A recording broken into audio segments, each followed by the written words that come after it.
Washington DC, bureau ovale.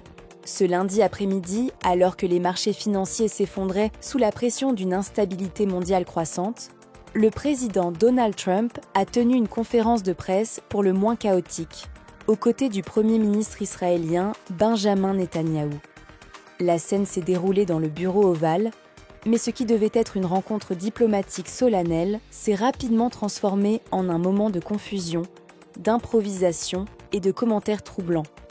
Alors que les journalistes attendaient des déclarations claires concernant la relation américano-israélienne ou encore une position sur la chute brutale des marchés, Trump a préféré s'attarder sur une série de digressions allant de ses succès passés à des attaques à l'encontre de ses opposants politiques.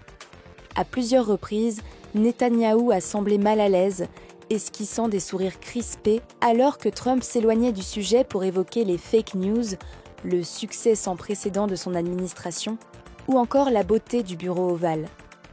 Interrogé sur les causes du chaos boursier, le président a botté en touche, évoquant une tempête passagère et accusant certains intérêts étrangers de manipuler les marchés pour affaiblir les États-Unis. Aucun plan concret n'a été proposé pour rassurer les investisseurs. De leur côté, les analystes de Wall Street, déjà sous pression, ont vu dans cette intervention une occasion manquée de rassurer les marchés. Plusieurs économistes ont qualifié la conférence de « bizarre » et « contre-productive », soulignant l'absence de clarté et la tonalité erratique de Trump.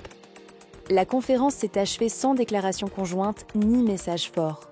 Seul un silence gênant a précédé le départ du Premier ministre Netanyahou, qui a soigneusement évité de répondre aux questions de la presse. Dans un contexte aussi tendu, cette intervention présidentielle n'a fait qu'ajouter à l'inquiétude ambiante. Une sortie qui, une fois de plus, soulève des interrogations sur la gestion de crise par la Maison-Blanche et la communication du président en période de turbulence.